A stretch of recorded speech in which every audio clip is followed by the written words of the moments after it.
Will this be another one of our secrets? The October wind cut through my jacket like a blade as I wrestled with the rusted bolts on my truck's tailgate. Another 14-hour day at the construction site. Another evening spent fixing what should have been replaced years ago. The house sat dark except for one window. Amelia's room upstairs, where the blue glow of her laptop painted shadows on the glass.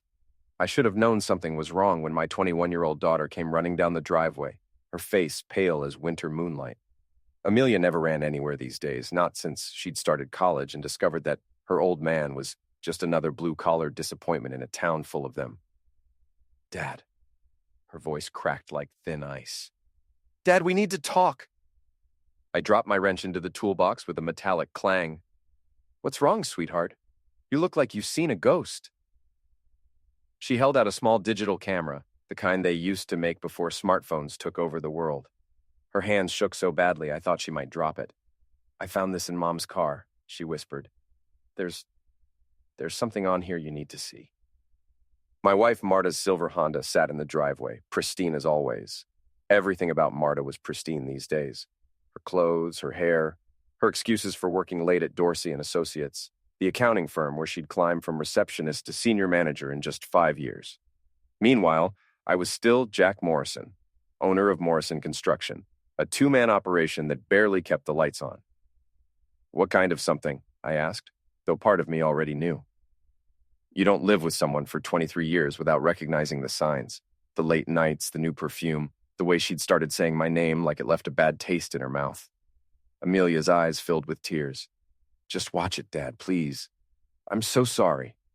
She pressed the camera into my calloused hands and ran back into the house, leaving me standing alone under the streetlight like some character in a bad noir movie.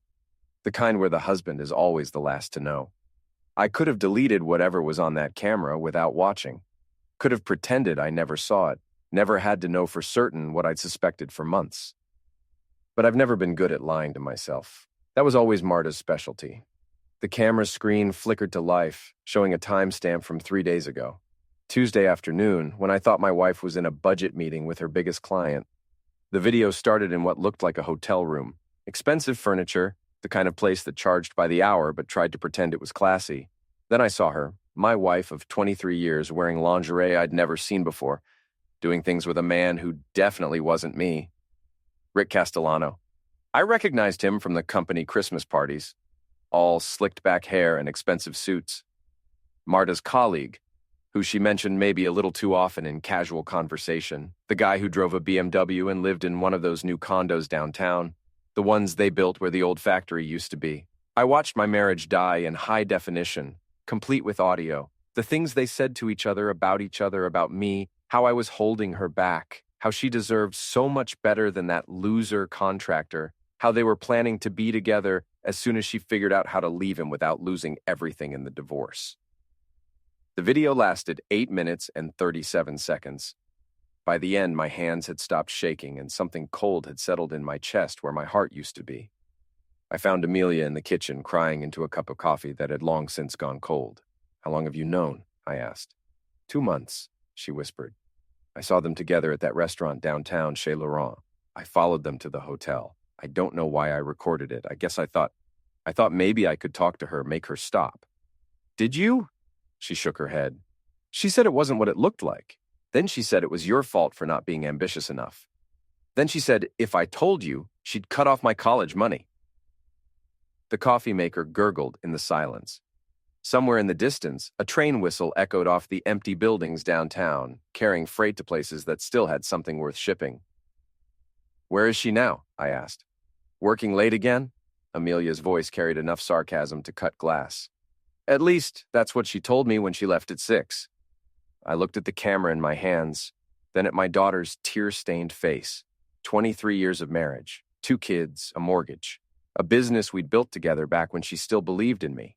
All of it reduced to 8 minutes and 37 seconds of betrayal. "Dad?" Amelia's voice was small, scared. "What are you going to do?" I stood up, pocketed the camera, and grabbed my truck keys from the hook by the door. The cold thing in my chest was spreading, turning into something harder, something dangerous. "I'm going to remind your mother and her boyfriend that actions have consequences." The October wind followed me out into the night, carrying the smell of dead leaves and the promise of a hard winter ahead. Rick Castellano lived in Riverside Commons, a collection of glass and steel condos that the city council had approved despite protests from half the town. They'd torn down the old Morrison textile mill to build it, the same mill where my grandfather had worked for 40 years before the jobs moved overseas. The irony wasn't lost on me. I parked my dented pickup truck between a Mercedes and a Lexus, feeling like a wolf among poodles. The BMW with the vanity plate Rick 1 sat in spot 247, which meant the fool was home. Probably with my wife. The security guard in the lobby looked like he'd rather be anywhere else. College kid, maybe 20, trying to pay for school by sitting behind a desk and pretending to care about rich people's problems. "I'm here to see Rick Castellano," I told him. "Jack Morrison from Morrison Construction. We're bidding on some work for him." The kid barely looked up from his phone. "He's not expecting anyone. He's expecting me." I leaned on the desk, letting my 6'2" frame cast a shadow over his paperwork. 20 years of construction work had left me with shoulders that could carry steel beams and hands that could crush walnuts. "Why don't you give him a call?" The guard dialed Rick's number. No answer. He tried again. Still nothing. "Guess he's busy," I said with a smile that didn't reach my eyes. "I'll wait." I found a chair in the lobby with a clear view of the elevators and settled in for surveillance. At 9:30, my wife's Honda pulled into the visitor parking. At 9:45, Marta walked through the lobby wearing a black dress I'd never seen and heels that clicked against the marble like bangs. She didn't see me. Why would she? I was just part of the furniture in her new life, something to be worked around until she could dispose of me properly. The elevator took her to the 14th floor. I counted windows from the outside and figured Rick's unit had to be 1407 or 1408. The lights were on in 1408, and I could see shadows moving behind the curtains. My phone buzzed with a text from Marta. "Working late again tonight? Don't wait up." I typed back, "Okay, love you too." The lie came so easily. We'd been practicing for months. I waited until midnight, then walked back to my truck and drove home. Amelia was asleep on the couch, her laptop still open to a half-finished essay about moral philosophy. The irony was thick enough to choke on. I covered her with a blanket and went upstairs to the bedroom I'd shared with my wife for 2 decades. Her side of the bed was cold, the pillows still fluffed from this morning. I lay there in the dark, staring at the ceiling and planning my next move. The camera sat on the nightstand, 8 minutes and 37 seconds of evidence that my life had been a lie. But evidence of what exactly? Infidelity wasn't a crime in Ohio. Divorce court would split everything down the middle regardless of who cheated on whom. Rick would keep his job, his condo, his BMW. Marta would get half of everything I'd worked for and probably alimony on top of it. The system was designed to reward people like them and punish people like me. But I'd spent 20 years in construction, learning that sometimes you had to work outside the system to get things done. At 2 in the morning, I heard Marta's key in the front door. She crept upstairs like a teenager sneaking in past curfew, slipped into the bathroom to shower off the evidence, then slid into bed beside me. "How was work?" I asked in the darkness. "Exhausting," she whispered. "Budget meetings all day. You know how it is." "Yeah," I said. "I know exactly how it is." She was asleep within minutes, probably dreaming about her new life with Rick. I lay awake until dawn, watching her face in the early light and remembering when I used to think she was beautiful. Now she just looked like a stranger wearing my wife's face. The next morning, Marta left for work with a kiss on my cheek and a promise to be home by 7. Another lie to add to the collection. I waited until her Honda disappeared around the corner, then called my business partner, Danny. "I need you to handle the Riverside job today," I told him. Something came up. Danny Kowalski had been my partner for 8 years, ever since the recession eliminated his landscaping business, and he needed work. He was reliable, honest, and smart enough not to ask too many questions when I needed a favor. "Everything okay, boss?" "It will be." I spent the morning doing research. Rick Castellano, 38 years old, divorced, no kids. Worked at Dorsey and Associates as a senior accountant. Pulled down about 80 grand a year plus bonuses. Drove a leased BMW, lived in a rented condo, spent money like water at the downtown bars where he liked to impress college girls with stories about his success. The internet made stalking easier than it used to be. Rick's Facebook page was a monument to his own ego. Photos of expensive dinners, weekend trips to Chicago, selfies at the gym where he tried to pretend his soft accountant's body was something worth showing off. His Instagram was worse, full of motivational quotes about success, and living your best life. My wife appeared in exactly 3 photos over the past 6 months, always in the background, always cropped to look like a casual acquaintance. Rick was careful. I'd give him that. Stupid, but careful. I found his routine by watching his social media posts. Gym at 6 a.m., Starbucks at 7, office by 8:30, lunch at Panera, or that new sushi place on Main Street. Happy hour at O'Malley's on Fridays, where he liked to buy drinks for women young enough to be his daughters. On Thursday night, I followed him to O'Malley's and watched him work his magic on a blonde who looked like she was barely old enough to drink. He bought her 3 Cosmos and told her he was in real estate development, which was technically true if you counted embezzling money from his employer's clients to pay for his lifestyle. Because that's what Rick was doing, according to the financial records I'd found by hacking into his laptop. The idiot used the same password for everything. Success 1. He'd been skimming from client accounts for 2 years, moving money through a series of shell companies he'd set up to hide the theft. Small amounts, nothing that would trigger an audit, but it added up to about $40,000 over time. Enough to pay for the BMW, the condo deposit, and all those expensive dinners he'd been buying my wife. I took photos of the evidence with my phone, then put everything back exactly where I'd found it. Rick was too drunk to notice me sitting in the corner booth, watching him strike out with the blonde and stumble out to his car around midnight. I followed him home, noting that he parked in the same spot every night and that the security guard usually fell asleep around 1 a.m. The building's back entrance was protected by a keypad lock, but I'd installed the same system in 3 different buildings over the years. It took me about 5 minutes to bypass it. Rick's condo was exactly what I'd expected. Expensive furniture with no personality, abstract art that probably came from a hotel liquidation sale, a kitchen that looked like it had never been used for actual cooking. The bedroom smelled like my wife's perfume.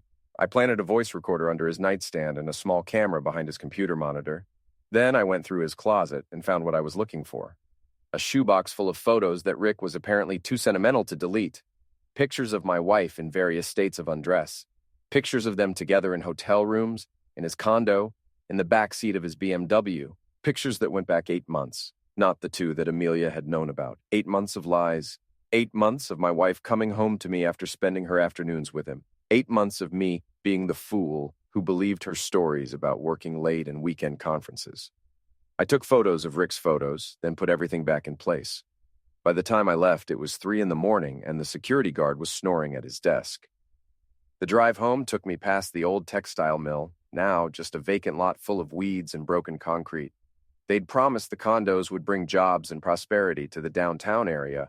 Instead, they'd brought people like Rick, parasites who took everything and gave nothing back.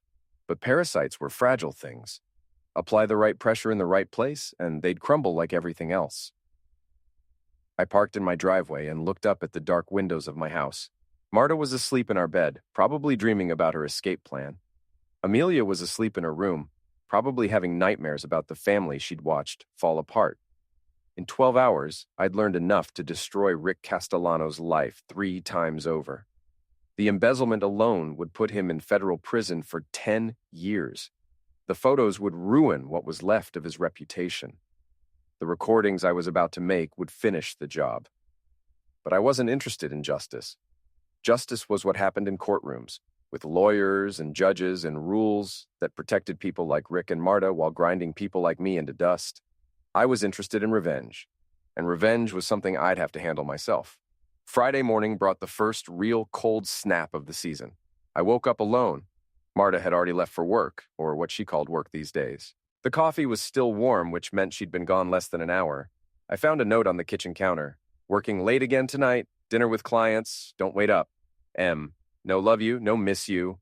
Just the basic information she thought I needed to continue playing my role as the oblivious husband. Amelia came downstairs around 10, moving like she hadn't slept much. College had been good for her in most ways.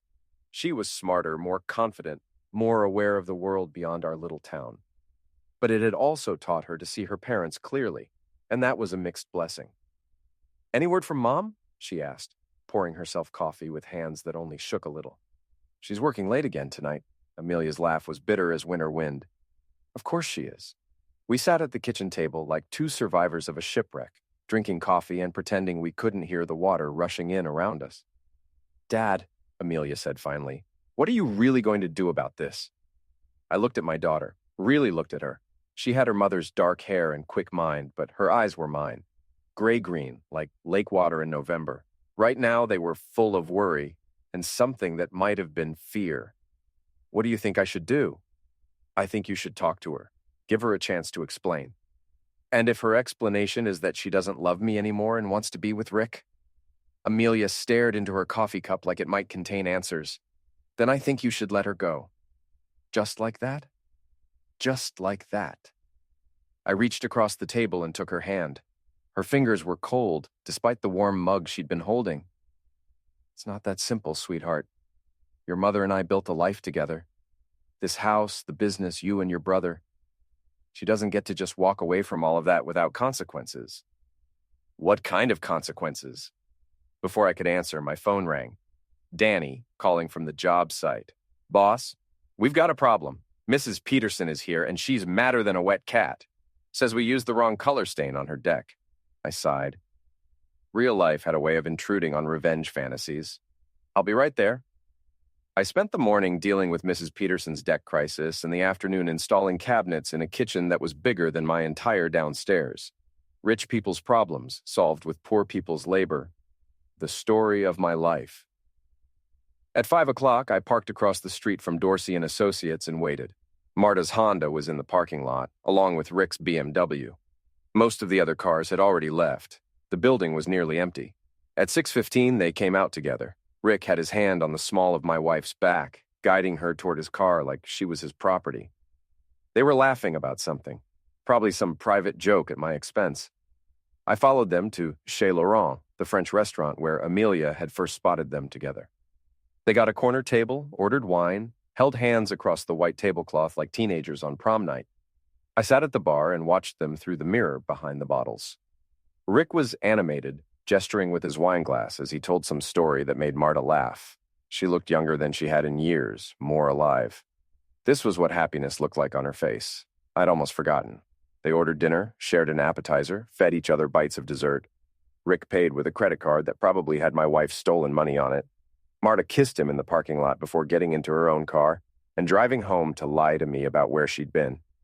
I got home first and was reading in the living room when she walked in at 9:30. "How was your day?" she asked, kissing the top of my head like a mother dismissing a child. "Fine. How was dinner with your clients?" "Boring. You know how these things are." She went upstairs to shower, and I listened to the water running while I planned what to say. 23 years of marriage, and it was going to end with a conversation in our bedroom while she got ready for bed. When she came out of the bathroom in her robe, I was sitting on the edge of the bed with the camera in my hands. "We need to talk," I said. Something in my voice made her freeze. Her eyes went to the camera, and I watched her face change as she realized what it was. "Jack, I can explain." 8 minutes and 37 seconds, I said. "That's how long it took you to destroy our marriage." She sat down in the chair by the window, suddenly looking older than her 45 years. "How long have you known?" "Since Tuesday night. Amelia found this in your car." Marta closed her eyes. "Oh God, Amelia knows?" "She's known for 2 months. She tried to protect you, tried to give you a chance to end it yourself." "Jack, please, it's not what you think." I almost laughed. "It's exactly what I think. You're sleeping with Rick Castellano. You're planning to leave me. You've been stealing money from client accounts to pay for your new lifestyle?" Her face went white. "What are you talking about?" "Rick's been embezzling from Dorsey and Associates for 2 years, $40,000, moved through shell companies to hide the theft. I'm guessing you helped him set up the accounting." Marta stood up, her hands shaking. "You're wrong. Rick would never—" "Rick would and did. I have the evidence, bank records, transaction histories, emails, enough to put both of you in federal prison." She stared at me like I was a stranger. Maybe I was. Maybe the man she'd married would have just divorced her quietly and moved on with his life. But that man had died on Tuesday night, watching his wife betray him in high definition. "What do you want?" she whispered. "I want you to understand that actions have consequences. I want you to realize that you can't just throw away 23 years of marriage without paying a price." "And what price is that?" I stood up and walked to the window, looking out at the street where we'd raised our children and built our life together. "You'll find out soon enough." Saturday morning, I woke up alone. Marta had spent the night in the guest room, and I could hear her on the phone with someone, probably Rick, trying to figure out damage control. I made coffee and sat at the kitchen table, watching the sun come up over the neighborhood where I'd lived for 15 years. The Hendersons were getting their newspaper. Mrs. Kowalski was walking her ancient poodle. Normal people living normal lives, unaware that the world could change overnight. Amelia came downstairs around 9, took one look at my face, and poured herself coffee without saying a word. "She knows I know," I said finally. "How'd she take it?" "About as well as you'd expect." Marta appeared in the doorway, fully dressed and carrying a suitcase. She looked like she'd aged 10 years overnight. "I'm staying at a hotel for a few days," she announced. "We all need time to think." "Running away won't solve anything," I said. "I'm not running away. I'm giving us space to figure this out like adults." Amelia looked back and forth between us like she was watching a tennis match. "Maybe that's a good idea." Marta kissed Amelia's forehead and headed for the door. "I'll call you later, sweetheart." "Mom," Amelia said, "are you going to be okay?" Marta's smile was bright and fake as plastic flowers. "Everything's going to be fine." After she left, Amelia and I sat in silence for a long time. "She's going to Rick's place," Amelia said finally. "I know. Are you really going to turn them in for the embezzlement?" I looked at my daughter, trying to see the little girl who used to sit on my lap while I read her bedtime stories. She was still there under the college sophistication and adult worry, but she was growing smaller every day. "Your mother made her choice," I said. "Now she has to live with the consequences. And what about us? What about our family?" "Our family died on Tuesday night. We're just figuring out what to do with the body." Amelia started crying then, quiet tears that she tried to hide behind her coffee mug. I wanted to comfort her, but I didn't have any comfort left to give. At noon, my phone rang, Rick Castellano calling from his cell phone. "We need to talk," he said without preamble. "I don't think we do.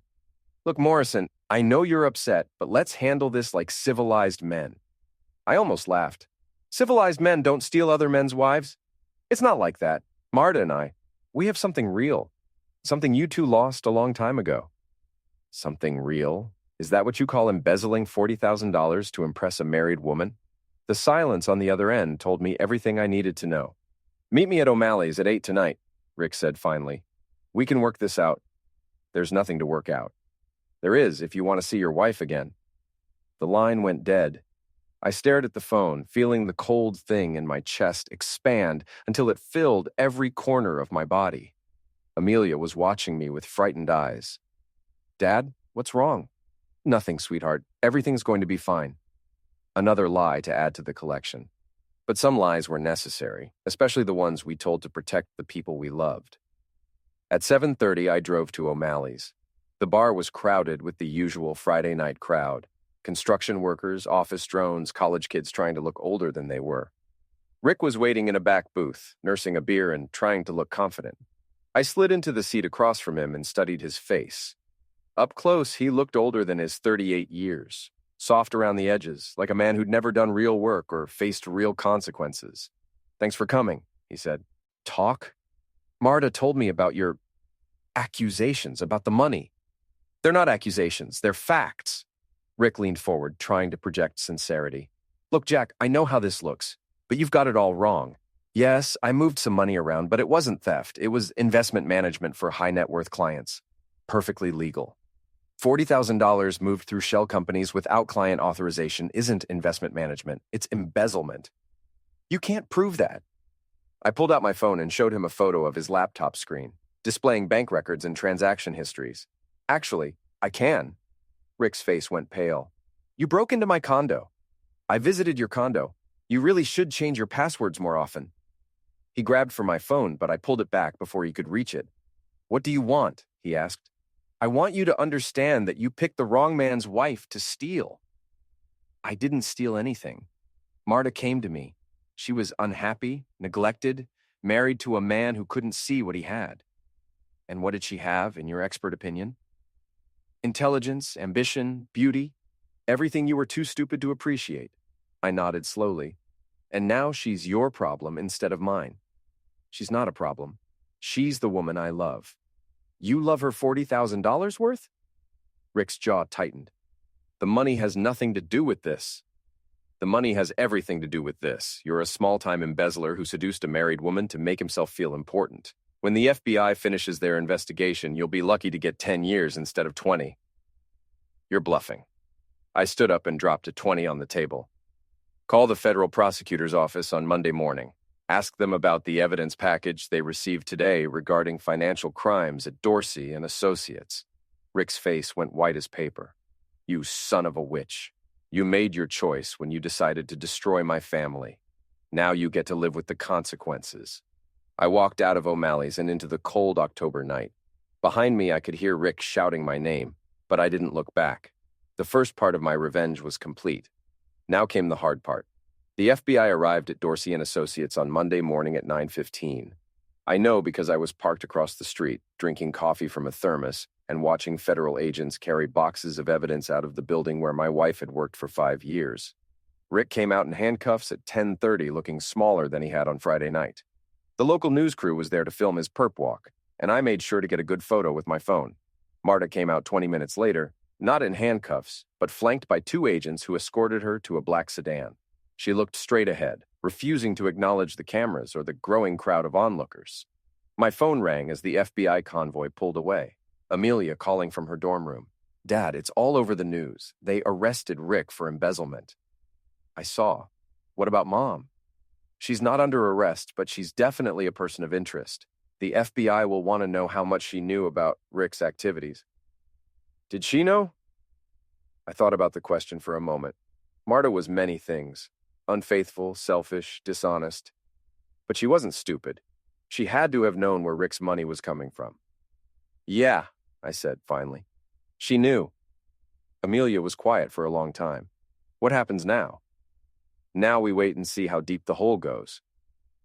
I drove home and spent the afternoon working in my garage, rebuilding the engine on a 1967 Mustang I'd bought at an estate sale. The work was methodical, precise, therapeutic. Remove the old parts, clean everything down to bare metal, rebuild with better components. Sometimes destruction was just the first step in improvement. At 6 o'clock, Marta's Honda pulled into the driveway. She sat in the car for several minutes before getting out, probably trying to decide what to say to me. She looked exhausted when she walked into the kitchen. Her perfect hair was disheveled, her makeup smeared, her expensive clothes wrinkled from a day of federal interrogation. They think I helped him steal the money? She said without preamble. Did you? No, not directly. I might have mentioned which clients kept large cash balances, but I didn't know what he was planning to do with the information. I poured myself a beer and leaned against the counter. The FBI probably sees that as conspiracy to commit fraud. Jack, please, you have to help me. Tell them you made a mistake, that you misunderstood what you saw. I didn't misunderstand anything. They're talking about charging me as an accessory. I could go to prison. You should have thought about that before you decided to help your boyfriend steal money. Marta's composure finally cracked. I never meant for any of this to happen. Rick said it was just temporary, that he was borrowing the money to invest in real estate. He was going to pay it all back. With what? His salary? The money he was spending on hotels and expensive dinners? He had a plan. He had a fantasy. And you bought into it because it was easier than admitting your marriage was over. She sat down at the kitchen table and put her head in her hands. What am I going to do? You're going to hire a good lawyer and hope the prosecutor is feeling generous. I can't afford a good lawyer. Rick spent all our money. Your money. I never gave you permission to steal from my clients. She looked up at me with red-rimmed eyes. Our clients. I worked just as hard to build that business as you did. You worked hard to tear it down, too. We stared at each other across the kitchen table where we'd shared thousands of meals and made hundreds of plans for our future together. All of it felt like ancient history now. I'm filing for divorce, I said finally. Jack, please. Can't we try to work this out? Work what out? You cheated on me for 8 months with a man who was stealing money to pay for your affair.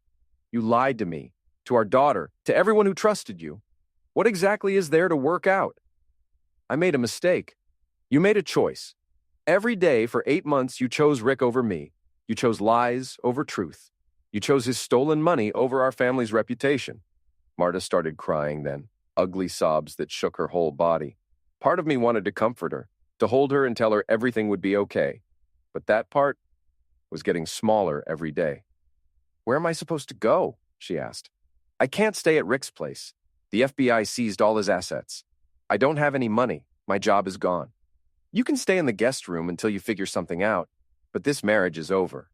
She nodded, accepting the inevitable. "What about Amelia and Ross?" "Our son was in his second year at Ohio State studying engineering. He'd called me on Sunday night, confused and worried about the rumors he was hearing. They'll adjust. Kids are resilient. Will you tell them I'm sorry?" "You can tell them yourself." Marta went upstairs to pack her things, and I sat alone in the kitchen, listening to her move around in the bedroom we'd shared for so many years. The house felt different now, emptier, but also cleaner somehow, like a wound that had finally been drained of infection. My phone buzzed with a text from an unknown number. "You destroyed my life, you fool. This isn't over." Rick, probably calling from jail. I deleted the message without responding. His life had been destroyed the moment he decided to steal money and seduce my wife. I'd just helped speed up the process. At 9 o'clock, the local news ran a story about the FBI raid. They showed Rick's arrest, interviewed shocked co-workers, and speculated about how much money had been stolen. They mentioned that several employees were being questioned, including a senior manager who may have provided inside information to facilitate the theft. They didn't use Marta's name, but in a town this size, everyone would know by morning. I turned off the TV and went upstairs. Marta was in the guest room with the door closed. I could hear her on the phone with someone, probably her sister in Cleveland. In our bedroom, my bedroom now, I lay in the dark and listened to the house settle around me. 23 years of marriage, reduced to legal documents and federal charges. But I wasn't sorry. Rick had stolen my wife and my peace of mind. Marta had stolen my trust and my future. They'd both stolen from the clients who'd trusted them with their life savings. They'd gotten exactly what they deserved, and I'd gotten something I hadn't expected, the satisfaction of watching karma work in real time. Outside, the October wind rattled the windows and scattered dead leaves across the yard. Winter was coming, but for the first time in months, I wasn't afraid of the cold. The divorce papers were filed on Wednesday. Marta signed them without argument, probably on the advice of the criminal defense attorney she'd hired with money borrowed from her sister. The local newspaper ran a follow-up story on Thursday, revealing that the FBI investigation had uncovered systematic financial fraud, totaling nearly $60,000 over 2 years. Rick had apparently been busier than I'd thought. The story mentioned that Marta Morrison, senior manager at Dorsey & Associates, had been placed on administrative leave pending the outcome of the investigation. They spelled her name correctly, which meant everyone in town now knew exactly who the inside source was. My phone started ringing Friday morning and didn't stop. Clients wanting to know if their accounts were safe. Competitors offering fake sympathy while fishing for information. Old friends who hadn't called in years suddenly concerned about my situation. I let them all go to voicemail. Amelia came home Friday night, driving down from Columbus to check on me. She found me in the garage, working on the Mustang's transmission. "How are you holding up?" she asked. "Better than expected." "The whole campus is talking about it. Someone posted the news story on Facebook." I looked up from the transmission case. "How are you handling that?" "I'm angry," she said simply. "Angry at Mom for being so stupid. Angry at Rick for taking advantage of her. Angry at you for destroying both their lives. I didn't destroy anything. I just exposed what was already broken. You could have handled it differently. Talked to them, given them a chance to make things right." "Make things right how?" "Rick stole $60,000 from people who trusted him. Your mother helped him do it. There's no making that right." Amelia sat down on an overturned crate, looking older than her 21 years. "Ross called me. He's thinking about dropping out of school." "Why?" "He's embarrassed. Ashamed of what Mom did. He doesn't want people to know he's related to her." I put down my wrench and really looked at my daughter. She had dark circles under her eyes and had lost weight since Tuesday. The stress was eating her alive.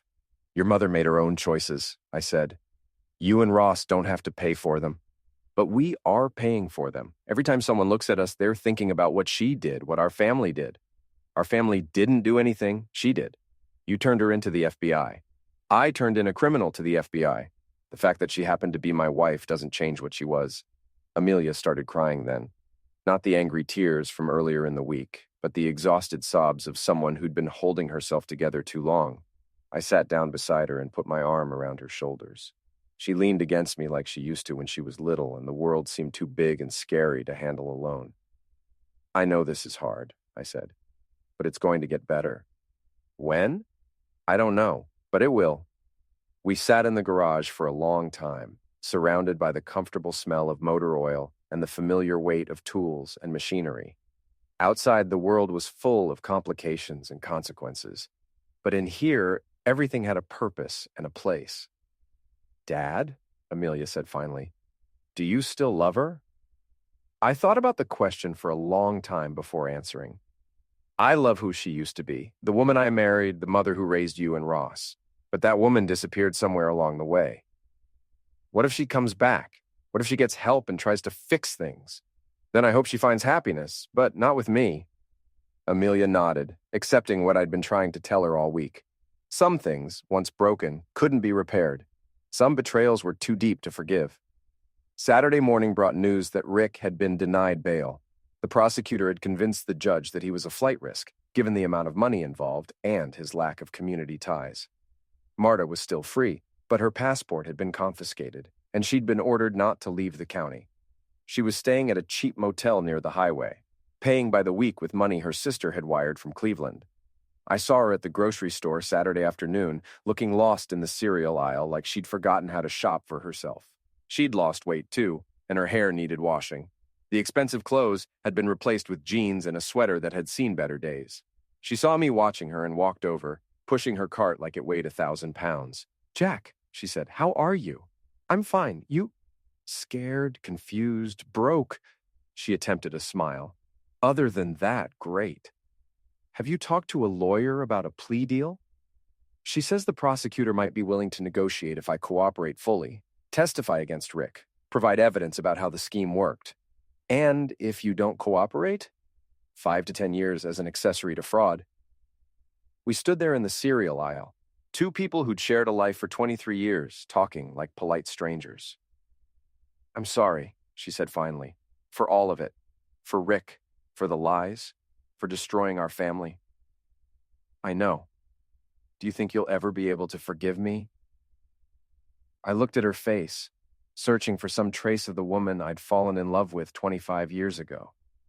She was still there, buried under the guilt and fear and exhaustion, but she felt like someone I'd known in another lifetime. I don't know, I said honestly. Maybe someday. She nodded and pushed her cart away, disappearing around the corner toward the frozen foods. I finished my shopping and drove home, thinking about forgiveness and second chances and whether some mistakes were too big to overcome. The Mustang was waiting in the garage, its engine scattered across my workbench in precise, organized rows. Every part had been cleaned and inspected, the damaged components replaced with better ones. Sometimes destruction really was just the first step in improvement. The plea hearing was scheduled for December 15th, 2 days before what would have been our 24th wedding anniversary. Marta had agreed to testify against Rick in exchange for probation and community service.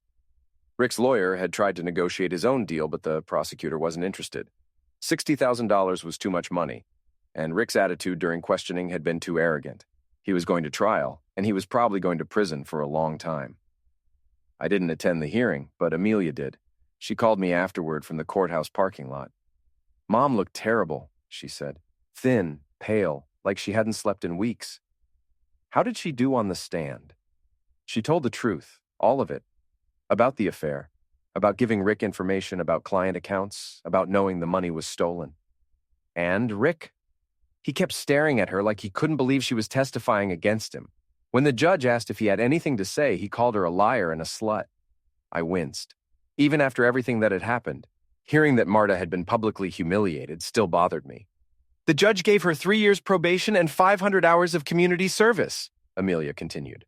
She has to pay restitution too, but since she doesn't have any money, they're going to garnish her wages when she finds a job. What about Rick? Trial starts in February. His lawyer says he's looking at 15 to 20 years.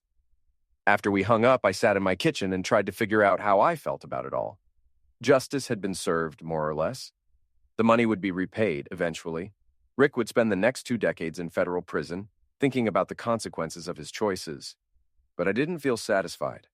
I felt empty, like a man who'd won a war but lost everything worth fighting for. The divorce was finalized in January. Marta got half the house equity and half my retirement savings, which wasn't much after 23 years of living paycheck to paycheck. I got the business, the debts, and custody of the memories. She moved to Cleveland to live with her sister and look for work. The criminal conviction made finding a job in accounting impossible, so she took a position at a call center, answering customer service complaints for minimum wage. Amelia visited her once and came back depressed. She's living in a studio apartment above a pizza place. No furniture except a mattress and a folding chair. She spends her evenings doing community service at a homeless shelter. How did she seem? Broken, like someone had reached inside her and turned off all the lights. I should have felt vindicated. This was what I'd wanted, wasn't it? For Marta to lose everything, the way I'd lost everything when I found that camera in Amelia's shaking hands. But revenge, I was learning, was a dish that left you hungry no matter how much you consumed. Spring came early that year. I finished rebuilding the Mustang in March and took it for its first drive on a warm Saturday morning. The engine ran smooth as silk, every component working in perfect harmony. Amelia came home for spring break and found me in the garage, cleaning my tools and organizing my workbench. "It's beautiful," she said, running her hand along the Mustang's restored fender. "How long did it take you?" 6 months, but I had a lot of time on my hands. She sat down on the crate where she'd cried back in October. "Do you think you'll ever get married again?" "I don't know. Maybe. If I find someone worth trusting." "Do you think Mom will?" I considered the question. Marta was 46 years old, living in poverty, with a criminal record that would follow her for the rest of her life. Her chances of finding someone willing to take on that baggage were pretty slim. "I hope she finds happiness," I said, "whatever that looks like." Even after everything she did. Even after everything she did. Amelia smiled for the first time in months. "You're a better man than I am." "No," I said. "I'm just tired of being angry." Rick's trial ended in April with a guilty verdict on all counts. The judge sentenced him to 18 years in federal prison and ordered him to pay full restitution to his sufferers. I read about it in the newspaper while eating breakfast alone in my kitchen. The article mentioned that Rick had shown no remorse during sentencing and had blamed his crimes on personal problems and bad influences. Even in prison, he couldn't take responsibility for his choices. The business survived barely. I lost some clients who didn't want to be associated with the scandal, but I gained others who respected the way I'd handled the situation. Danny became a full partner, and we hired 2 new employees to handle the increased workload. Life moved on, the way life always does. The scandal became old news, replaced by newer gossip and fresher tragedies. People stopped staring at me in the grocery store. The phone stopped ringing with false sympathy and genuine curiosity. 1 year after finding that camera, I was working late in my office when the phone rang. Marta's voice calling from Cleveland. "Jack, it's me." "I know. I wanted to call and apologize again for everything." "You don't need to apologize anymore. We've been through all that." "I know, but I wanted you to know that I understand now. What I did to you, to our family. I understand how much I hurt you." "Okay. I'm getting help. Therapy. Trying to figure out how I became the kind of person who could do what I did." "That's good." The therapist says I was trying to escape from a life that felt too small, too ordinary. She says I convinced myself that I deserved more than what we had. I didn't say anything. There wasn't anything to say. "I was wrong," Marta continued. "What we had was enough. It was more than enough. It was everything." "Yes," I said finally. I miss you. I miss our life together. I know. Is there any chance? Could we ever?" "No," I said gently. "There's not." She was quiet for a long time. "I understand. I hope you find peace, Marta. I really do. You too." After she hung up, I sat in my office and looked at the photos on my desk. Amelia at her high school graduation, Ross at his college orientation, family pictures from better days, when we all believed our happiness was permanent. I thought about forgiveness and second chances and whether some betrayals were too deep to overcome. I thought about the Mustang in my garage, rebuilt from the ground up with better parts and stronger components. Some things could be restored. Others were too damaged to save, but that was okay. Sometimes destruction really was just the first step in building something new. I locked up the office and drove home through the quiet streets of the town where I'd lived my entire adult life. The streetlights cast long shadows across the pavement, and the October wind carried the smell of wood smoke and dying leaves. At home, I poured myself a beer and sat on the front porch, listening to the night sounds and thinking about the future. Tomorrow, I would get up and go to work and continue building the life I'd chosen from the wreckage of the life that had been chosen for me. It wasn't the life I'd planned, but it was mine, and for the first time in a long time, that felt like enough.